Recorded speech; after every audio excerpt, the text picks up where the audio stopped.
Okay. Almost ready? Yeah, Okay. Try it again. again. Okay. Take 2. Did they get the part about registered dietitian and all the... I don't think Okay. All right. Let's start over. Welcome to the Myrna Method live stream. I'm registered dietitian Myrna Haig, here to bring you impactful nutrition information that can get you to your leanest and healthiest weight. What information do you need to zero in on? And there's a lot of information on the internet, and quite honestly, they're not really bringing you the science. Now, they may be bringing you an opinion, and it may be from a healthcare professional, and they may even be showing you some studies. When I talk about the science, I'm talking about the nitty-gritty. Let's get down to the biochemistry of this. So what we're going to do in this video is talk about the 3 fat burning mistakes I hear all the time. Sam, if you'll switch over the PowerPoint. So the 3 fat burning mistakes that I get from my patients all the time, I really want to sort of blow them open, because a lot of times these fat burning myths, really, but these fat burning protocols that a lot of my patients are doing, quite honestly, are causing worse health problems. They aren't even really burning fat. They may be losing weight. So let's really try to understand what it is in regards to burning fat and really losing weight. So 3 fat burning mistakes is low carb diets, eating healthy foods, and fasting. And I think fasting is the biggest one on the internet that everybody's doing, because they're so sure that it's going to burn into those fat cells and lower body fat. And I want to show you the entire science on that. So first, let's talk about fat burning in general. So fat burning, how we typically see it, is in all cells, but particularly we're going to talk about muscle cells, because those are the ones you're really covered most in, and those are the ones that have the optimum fat burning capacity. So what is used to burn fat are these powerhouses in the cell called the mitochondria, and these mitochondria burn fat and glucose, fat and carbs at the same time, simultaneously. But the problem with the fat and burning in this muscle tissue is that they actually oxidize, they actually burn differently. Fats burn much slower and carbs burn faster. So what does that mean? That means as the muscle's moving, the more vigorously, it actually has to work a lot harder to try to get that energy from a fat cell. Fat cells actually oxidize slower than carbs do. So that means that the muscles are going to have a better advantage the more vigorous you are at getting the energy from a carb than a fat. So what happens is that the more active you are, the more calories you will burn from your carbs. The more calories, well, you could burn both calories from carbs and fat, but the more calories you will burn in fat burning, less percentage will be at a higher level of activity. So let me explain.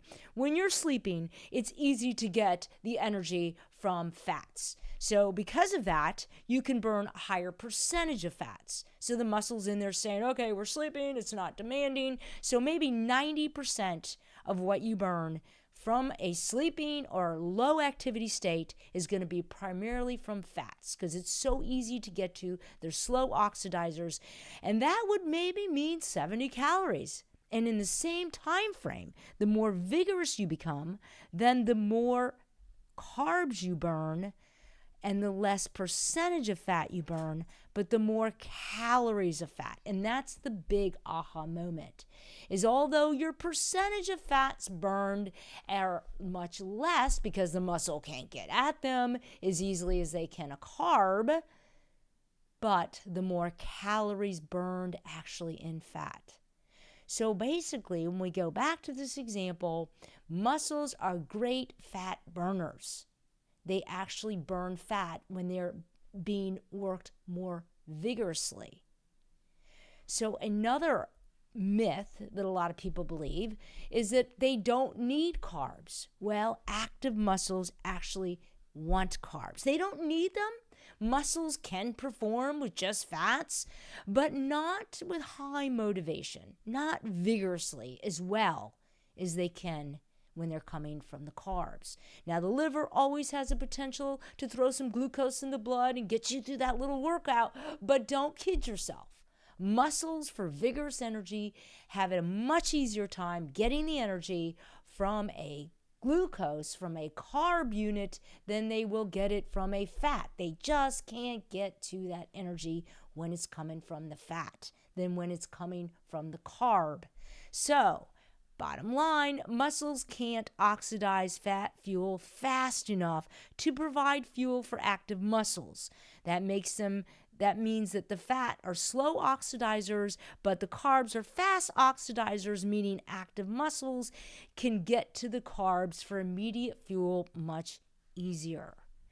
Another thing about fasting in regards to breaking down fats, lipolysis, is that when you do fast, you do release these fatty acids from your fat cells into circulation.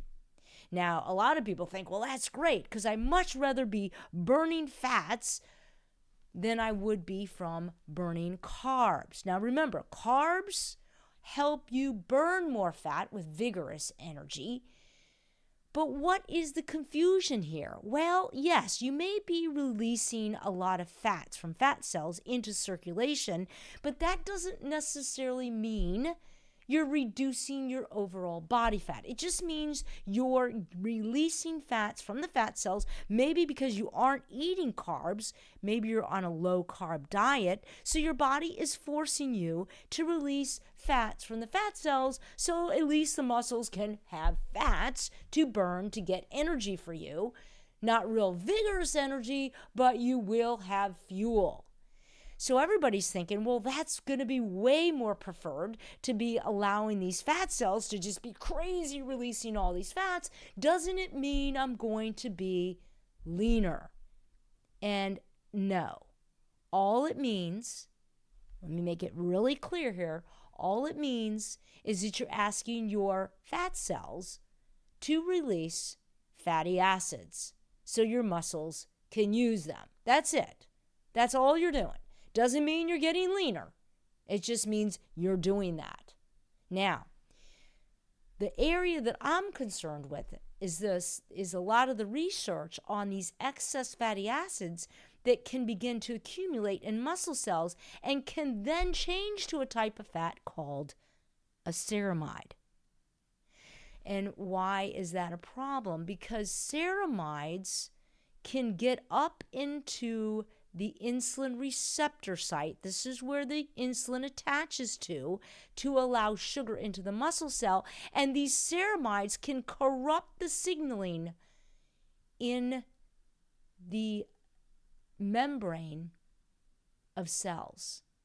Ceramides can also circulate in the bloodstream, and they've been linked to heart disease. They're absolutely the culprit for type 2 diabetes, because this is what this is. When you start obstructing these receptor sites in these muscle cells, and you do enough of those, you're going to have type 2 diabetes. So releasing a lot of excess fatty acids into circulation, and possibly even eating a lot of fats from your diet, can lead to an accumulation of fats in non-fat tissue. Now, fat cells are made to store fats, and so are muscles to a degree, so that they can help that mitochondria, because the mitochondria wants obviously a certain amount of fats and sugars stored in the muscle cells, so it can do a good job of using both of those to create adequate fuel for you, whether it's vigorously or whether you're sleeping and it doesn't need the carbs for vigorous activity.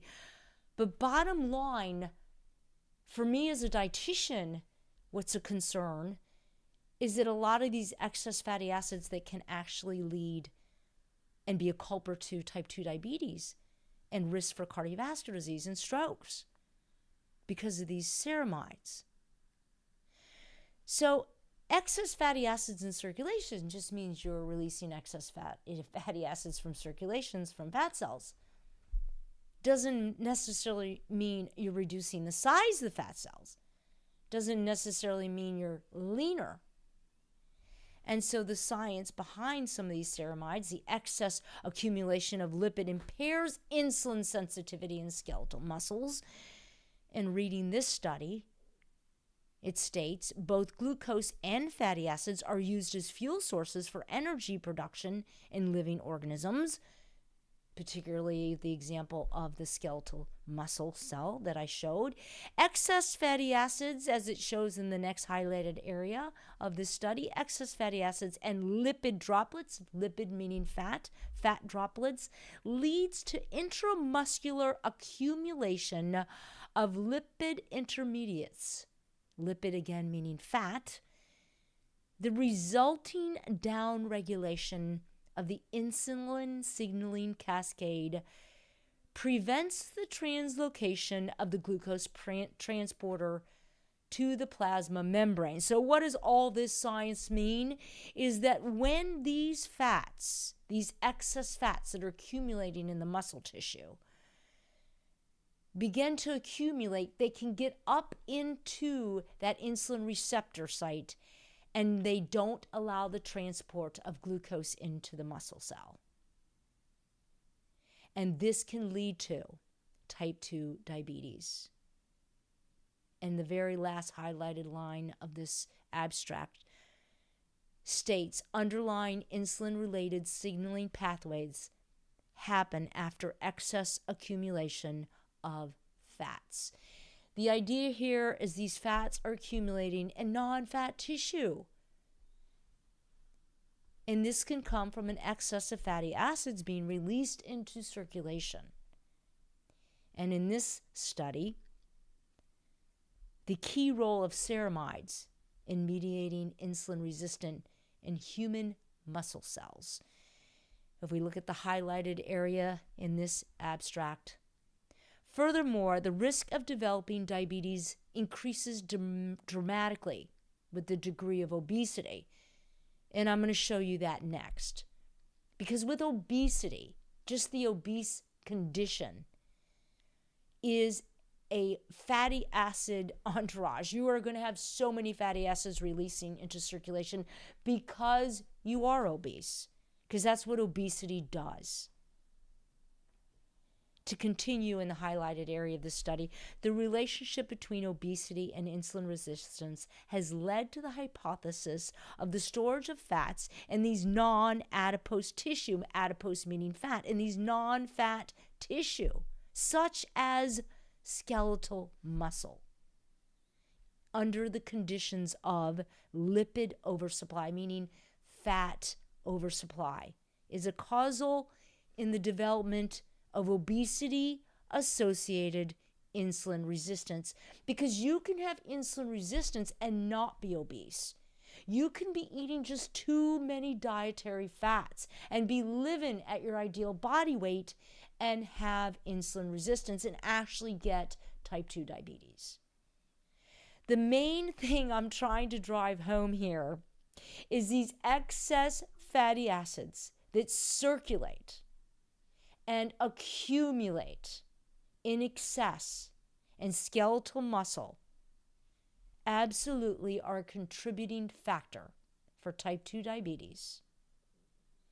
And fasting is releasing excess fatty acids into circulation when you are not taking in any carbs. Your muscle's gone through all the carbs. And I see people recommending, yes, do a low carb diet. This is going to get you leaner, because wouldn't you rather be releasing fatty acids from your fat cells than burning carbs?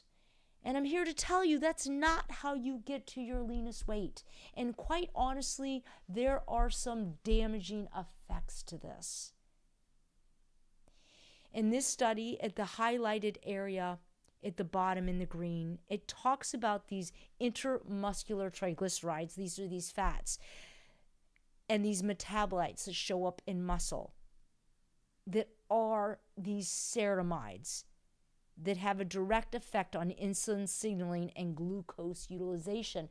Because when you start disrupting that muscle cell from getting access to glucose, then your mitochondria is in trouble. because it's then the start of a metabolic disease, which is what obesity is, which is what type 2 diabetes is, and this leads to cardiovascular disease.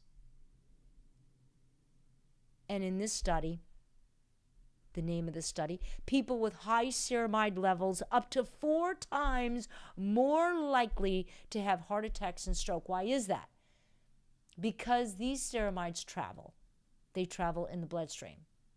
So they start with the accumulation of excess fatty acids that accumulate in non-adipose tissue, non-fat tissue, particularly skeletal muscle tissue. And in this study, it talks about scientists at the University of Utah have recently discovered that people with high blood levels of ceramides are at least 3 to 4 times as likely to have a stroke or heart attack than those with lower levels of this lipid, of this type of fat. Using a newly developed test, the researchers also found evidence that ceramides, a class of fats that are part of the sphingolipid family, are an independent indicator, meaning they can use this to decide as a biomarker. In other words, this is what we're going to test to know your conditions in predicting the presence of coronary artery disease as well.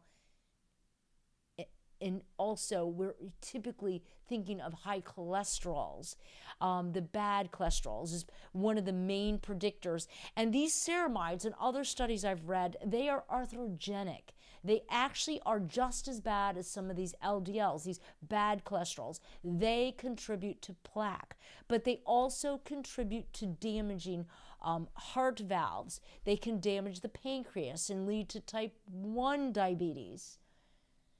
These ceramides are damaging fats. So it really has a lot to do with these excess fatty acids in circulation. I'm going to go back and talk about obesity. So also we break down fats when we're obese, because that's just what fat cells do. Fat cells enlarged in size, and the evolution and how fat cells work is as they enlarge in size, they release fatty acids. And another detail is that the more insulin resistant you become, the fat cell in itself becomes more loosey-goosey with those fatty acids. So the more diabetic you become, the more obese you become, and the more fasting you do, you are just releasing more and more fatty acids into circulation. And why are people doing this?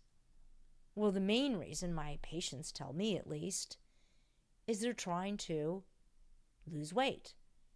They're trying to take fats from their fat cells. And I use the example with some of the patients I have. And I have one example I use of a marathon runner patient that came to me. She was at her ideal, but actually she was probably underweight because she's a marathon runner. And her body fat was extremely low for a woman her age. She was like 10% body fat. She was 5'7". She had a weight of 115. And anybody who's 5'7" knows 115 is pretty lean. She was a phenomenal runner. Age 65, the reason why she's seeing me is because she has type 2 diabetes. And she is floored. Can't understand it because she only eats healthy foods. She doesn't eat processed foods, but she eats healthy fats because they have 2 times the calories. And after all, she'd rather be burning fats than carbs. She did eat carbs, but not clearly enough that she needed to support her athletics. Her diet was avocados and nuts and olive oil, all the seed oils. Because in her mind, being lean was super important.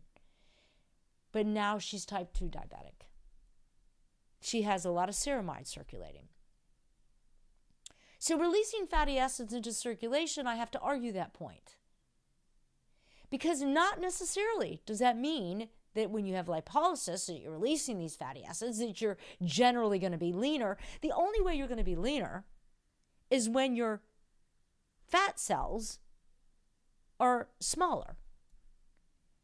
So releasing fatty acids from fat cells doesn't necessarily mean your fat cells are smaller. The difference with calorie deficit, when you actually burn more than you take in, well, then the difference from fasting, or even exercising, or even obesity, the one main difference is that you actually are now reducing your fat cell size. And therefore, you're reducing your body fat. But just because you're releasing fats from a fat cell doesn't necessarily mean you're overall reducing your body fat.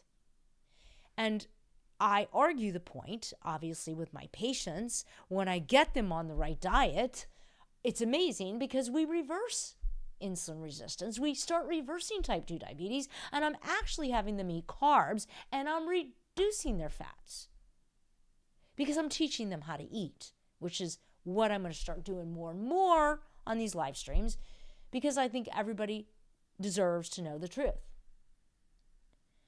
When we look at low carbs, because that's another myth, everybody's like, well, I'm going to eat low carbs because, number one, I want to get the fats out of the fat cell. Doesn't that make sense? Like, why the heck do we want to worry about carb storage and a muscle? Let's go through all of that. Let's just get rid of all those carbs and just start burning the fats from the fat cell. Okay, that's really irrelevant, by the way, to anything about diet and how you're eating, because now that's another topic, and that has to do another biochemistry. And hopefully with these live streams, we're going to just nail this thing down in bits and pieces. But a low carb diet doesn't mean that you're going to lose more body fat. And actually, I would argue the fact that a low fat diet is going to make you fatter because you're probably going to be eating more fats. So a low carb diet means you're going to be reducing water, first of all. And let's talk about that, because that's the weight loss people are seeing, and that's part of the myth buster. So for every gram of carbs, well, it's really glucose by the time it gets to the muscle. I call it carbs because that's how you see it on your plate, but it's actually glucose, is stored in the muscle in the form of glycogen. Glycogen meaning glucose gen storage. So for every gram of glycogen, of every gram of carb, glucose, you're going to have 3 units of water, 3 grams of water. So think of that. You get rid of your carbs, you're getting rid of a lot of water from that muscle. Drink all the water you want. It isn't sticking, because carbs help hydrate your muscles. That's why when you go on a low carb diet, you can lose 5 pounds in a week, but is it really fat? You can lose 5 pounds a week and then you have your cheat day, because you're going to need a cheat day, because biochemically that's not what muscles want, and they do rebel. So bottom line, low carbs, low hydration. Carbs lose water weight. You may not lose 1 ounce of fat, and you'll be on this yo-yo Monday through Friday. I cut out my carbs, and then Saturday we go out, and of course I eat normal, and I gain 5 more pounds on Monday, and all of that has to do with water weight. But the worst part about it is it creates an addiction. You start depleting the carbs of glycogen, especially if you're active, because you know those muscles want those carbs to burn more fat. Just went over that. But when you start reducing the carbs from the muscles, they start telling the brain, I want more carbs. It's a little addiction that happens, and it doesn't matter if you just ate 2,000 calories. You're in the kitchen, and you know, the little bowl of ice cream that started out with half a cup turns into a big bowl. Or the little bit of granola turns into more granola, and then it's the Tootsie Roll, and next thing you know, you've eaten the bag. That is a low glycogen. So bottom line, the only way around this is you just pretty much have to learn how to eat. That's how I look at it. Low carb diets create water loss, muscle dehydration, and food addiction, and probably a higher increase of fats. And why are low fat diets or low carb diets so popular for maybe bodybuilders is because when you start reducing the water from the muscle, you look a lot better, by the way, because you start getting that vacuum pack look. really get that vascularity. You can see everything because you don't have 3 grams of water stored in that muscle. And a lot of bodybuilders use this. They use the carb, depleting their carbs right before competition and maybe right before the competition. They bring the carbs in because they know by regulating the carbs, they can totally determine the look. But let me tell you what, a lot of these people that are doing these low carbs are getting ready for these competitions. I had a patient that came to me. She really had a huge problem with her weight because she was doing it was not a weightlifting competition, but it was where she was in her bathing. I can't even remember. I can't remember. No, it was a body. It wasn't bodybuilding, but it was body sculpting or whatever.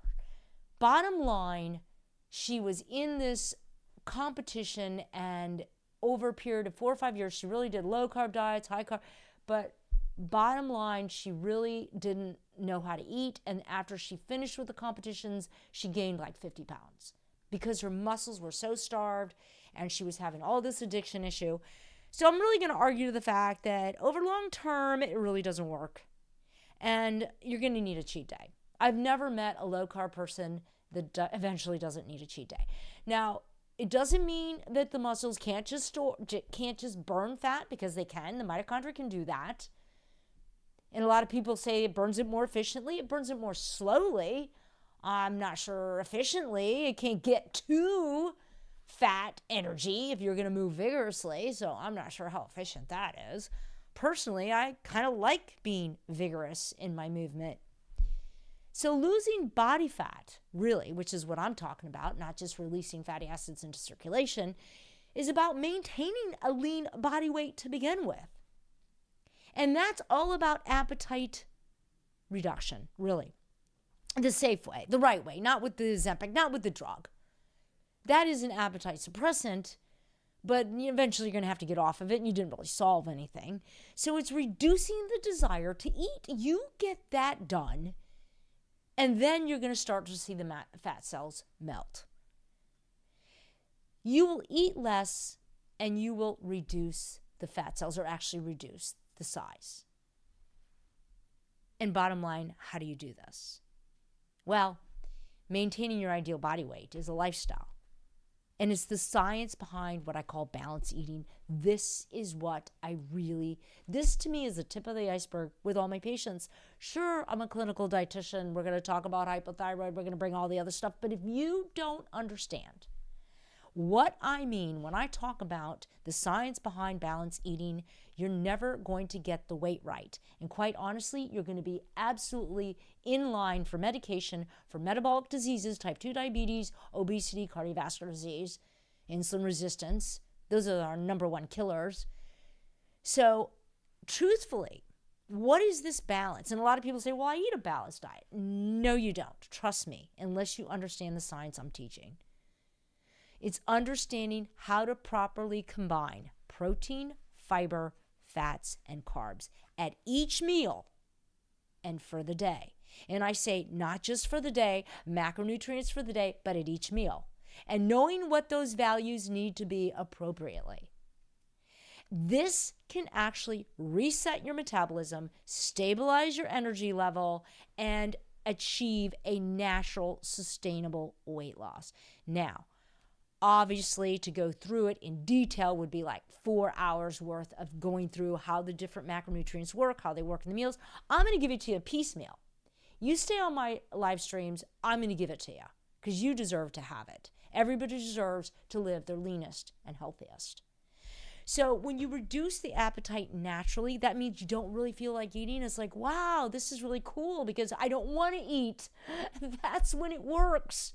Not when you're doing a vegan diet, paleo diet, keto diet. Yes, there's certain chemistry for all those diets, and I've done that in live streams. But at the end of the day, I just want to teach people how to maintain their leanest and healthiest body. Bottom line. So bringing little bits and nuggets to the equation is huge. And the nugget here, when we're really looking at maintaining your ideal body weight, really reducing the fat cells, not just releasing fats into the bloodstream, it's understanding protein, fiber, fats, and carbohydrates as macronutrients have health properties super important for you from a health perspective, but they also have it from a balance perspective, how you maintain them for the day and how you maintain them in the meals. Proteins are anywhere from 18 to 25% of daily calories. Fiber is anywhere from 40 to 70 grams. Carbohydrates are based on your ideal body weight amount. And a lot of people are like, oh, if I actually ate 50 or 45% of calories of what I weigh now, I'd have a problem. Absolutely you would, because they're telling it to you wrong. It's not based on the carbohydrates of what you weigh now. My God, that's probably why you're overweight. Can't do that. You have to know how to compute that. And then fat grams, I'm sorry, I can't advocate a high-fat diet. But I'm not sure I advocate a low-fat diet if you're eating just too much, because you can eat too much and be fat. So it's really understanding how to eat, basically. And it really comes from these macronutrients, because there's a reason why everything you put in your mouth, quite frankly, are made from those 4 macronutrients. So it's not about just cutting out one entirely.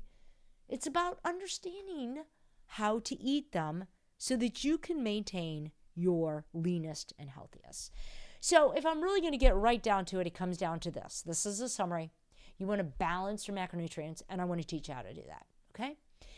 In meals and for the day. And then, the science is there, vigorous. If I had to pick one thing that burns the highest calories of fat, well, it's moving vigorously. And I've had a lot of live streams on that, and it's really not even, I'm not saying you have to go sprint. A lot of the research just shows working at target heart rate, just making your heart rate go 30 beats above or 40 beats above resting. That's not a lot. That's a brisk walk. And the more vigorous you go, the more fat calories you'll burn, the less percentage of fat. And I think that's where it gets so doggone confusing, because a lot of people on the internet say, well, you burn a lot higher percentage of fat just, sleeping or being inactive, or okay, but not as many calories. And that's the takeaway. So if you want to really figure out how do I reduce my fat cells, because that's really why, I think that's why people are fasting, is they're really just trying to get fat out of those fat cells. Then the real way to do it is just maintain your ideal body weight by understanding how to eat the macronutrients, and for God's sakes, exercise vigorously. Okay, that's it. I tried to keep it under, 34 minutes. I'm getting better at it.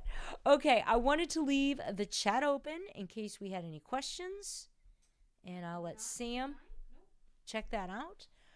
Okay, thank you guys. Subscriber counts going up. Also, let me know if there's any topic you want me to go over, and I will bring it to you. So I will see you next week. New topic on how to get you to your leanest and healthiest self. All right, perfect. Awesome.